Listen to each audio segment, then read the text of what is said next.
Thank you. Good afternoon. Thank you, Madam Chairperson. Honored guests, Leader of the Opposition, Ms. Brigadier Retired Granger, colleagues, Dr. Rupert Roopnaraine, colleagues, friends all. Good afternoon.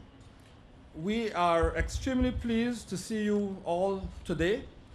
This is a special day for the National Assembly because today we inaugurate two events that we hope will grow into regular happenings.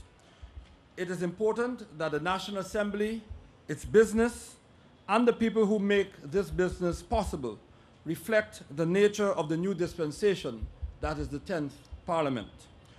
When this 10th Parliament commenced in January of 2012, it became evident that this extraordinary session required extraordinary initiatives to match it. The National Assembly is the People's Assembly. We therefore need to modernize it, to make it accessible to and truly representative of the people.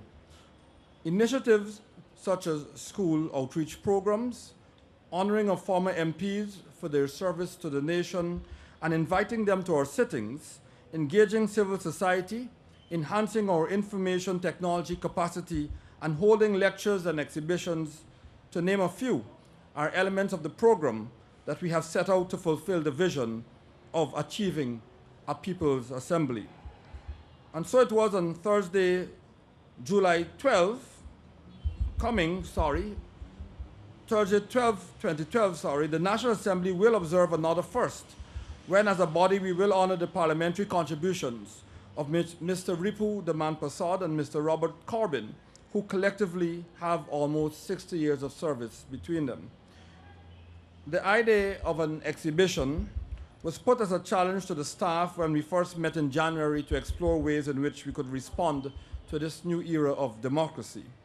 And I'm pleased and proud to say that despite being somewhat late, because we had hoped to have this exhibition and lecture conducted during the independence observances, we can still keep that commitment made to ourselves and to the people. The idea behind the lecture, however, is a completely different story, despite what I believe may have gone out otherwise.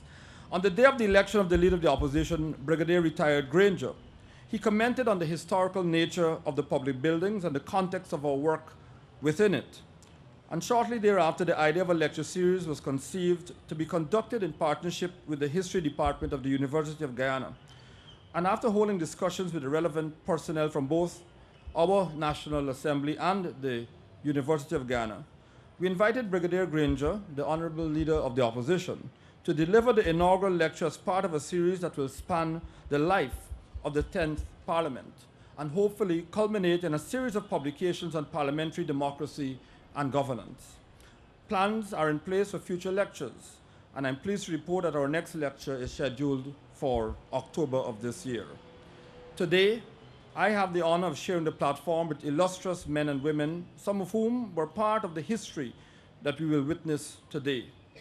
One such person is Mr. Frank Narine, CCH, former clerk of the National Assembly, who almost single-handedly restored the Parliament office to a place dedicated exclusively to the work of the National Assembly. Our library, which houses our exhibition, I hope in this 10th Parliament to have renamed in his honor and in recognition of his yeoman service to a grateful nation. History is important. Knowing our own Guyanese history is not only important, but moreover vital to our survival and to our progress as a united and peaceful nation.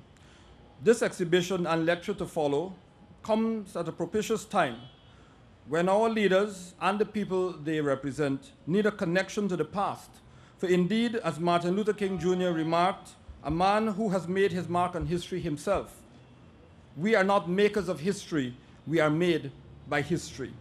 This afternoon, I invite you therefore to enjoy, to assimilate, to analyze, and to allow ourselves to be made by our history. Thank you very much.